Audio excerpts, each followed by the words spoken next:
All right, ladies and gentlemen, welcome back to the channel. We're talking about the Tampa Bay Buccaneers late night here in Dunedin. Actually, a little bit nippy outside. Folks, all the Tampa Bay Buccaneers have to do to win their fourth straight NFC South title is take down the New Orleans Saints in week 18, less than a week from the time of this recording. Now, keep in mind, guys, Tampa entered week 12 a little over a month ago on a 4-game losing streak, all right?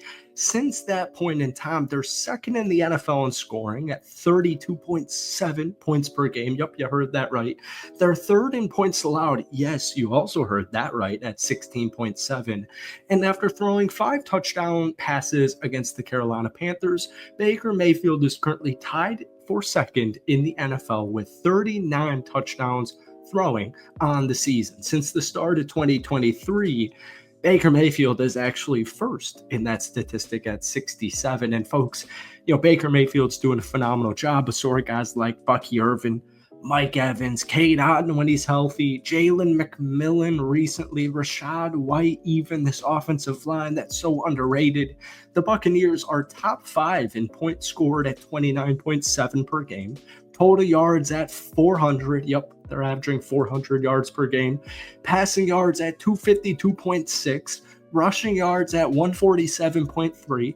First downs at 23.4. And third down percentage at 50%. In fact, the Tampa Bay Buccaneers are the only team that ranks top 5 in total yards per game, passing yards per game, and rushing yards per game. So if you want to tell me Tampa's not a threat, all they did was beat Carolina, you can tell me that as much as you want. I'm not going to listen to you. I'm not going to believe you because the Buccaneers, I watch with my own 2 eyes every Sunday, or for the most part every Sunday. This is a really lethal offense, folks. But before we get any further into tonight's video, hit that like button, hit that sub button to... Sorry, I messed that up. I can't believe I messed up the intro. Welcome back to the channel. Hit that like button, hit that sub button for daily NFL and Buccaneers content. But folks, one of the reasons I'm making this video is because I saw some Twitter guy, apparently he's got a pretty big NFL podcast, and I'm not trying to rant or ramble on any specific person here. That's not the point of this message, is the person himself. But this clip went viral on Twitter, and it was somebody saying Baker Mayfield is not a good quarterback.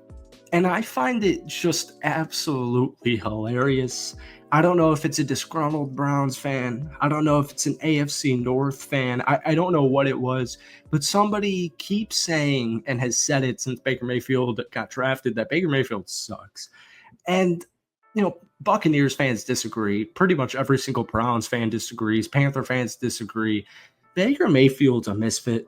The dude has been an outcast in his entire NFL career, but that has changed in his Tampa Bay Buccaneer era. He was just named NFC Offensive Player of the Week. He completed 27 of 32 passes, which is an 84.4% completion percentage for 359 yards, a career-high 5 touchdowns, which tied his personal best from 2020 in Cleveland.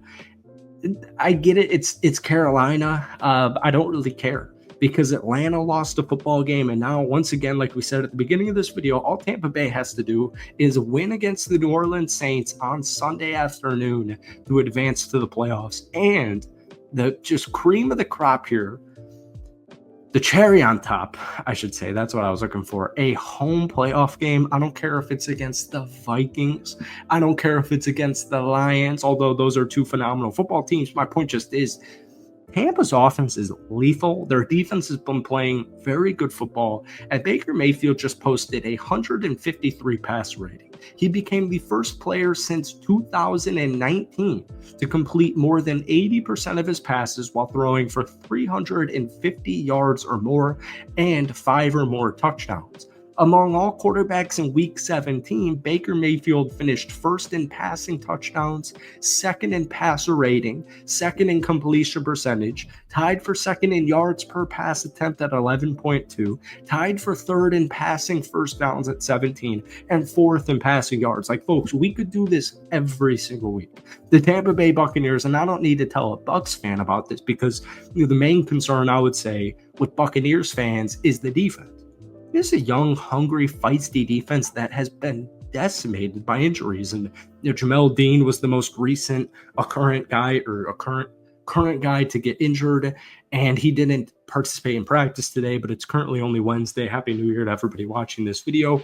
But guys, also this year, Baker Mayfield ranks tied for second in passing touchdowns at 39, second in completion percentage at 71.7, third in passing yards at just a little under 4,300, third in total touchdowns at 42, and fourth in pass rating at 104.1. So all metrics tell you Baker Mayfield is statistically at worst like a top 7 quarterback. All those statistics tell you he's easily a top 5 quarterback in the NFL, but obviously no one's going to give credit where credit is due. I think people finally were a little bit awoken this past week because Atlanta lost that game on Sunday Night Football, and it was like, ooh, hold on. We did this last year. Tampa came out of nowhere. They were 3-6 last season. They ended up going 9-8 and making the playoffs, winning a playoff game against Philly, kept it close against Detroit. Maybe it's an issue if Tampa gets into the playoffs for some of these teams. Week 17 also marked Baker Mayfield's 8th game this season with 3 or more passing touchdowns, which ranks as the second most such games in the NFL in 2024, trailing only Joe Burrow at 10. As opposed to Baker's 8. Mayfield also ranks tied for second in both 300-yard passing games at 6 and games with a 90-plus pass rating at 13. Baker Mayfield, since getting to Tampa in 2023, has been just like literally one of one, almost one of two, one of one. He leads the NFL in passing touchdowns at 67, like we said a couple of minutes ago. And he ranks second in passing yards at 8,323. I mean, these are crazy statistics. And every Buccaneers video I make on these channels, just everyone's saying like, damn, Cleveland really missed out. They really missed out. And Chris Godwin's injured, right? He's done for the season. But Bucky Irving's been a stud. He just had another great game against Carolina, 20 carries for 113 yards, averaging 5.7 yards per carry. He also chipped in 4 catches for 77 yards. Bucky Irving looks like a soon-to-be star, kind of already. If he wasn't a rookie, he'd kind of be in that star conversation right now. Mike Evans just had a 97-yard game for 2 touchdowns, while he looks to be poised for another 1,000-yard campaign. Culp had a good game. Mac Mullen had a phenomenal game. Payne Durham had his first ever NFL touchdown. The defense was playing good. They only gave up 14 points. I don't care that it's Carolina. I don't care if they lost their momentum in Dallas. People can hold that opinion if they really believe it. I don't really care, because all Tampa has to do on Sunday afternoon is win the game against New Orleans. So, folks, that's it for today. Hit that like button, hit that sub button for daily Buccaneers NFL content. But let me know down below, are the Tampa Bay Buccaneers making the playoffs? Sorry, I had to hiccup. Thank you for watching. Have a great rest of your weekend. It's Wednesday. Never mind. Have a great rest of your week. We'll see you in a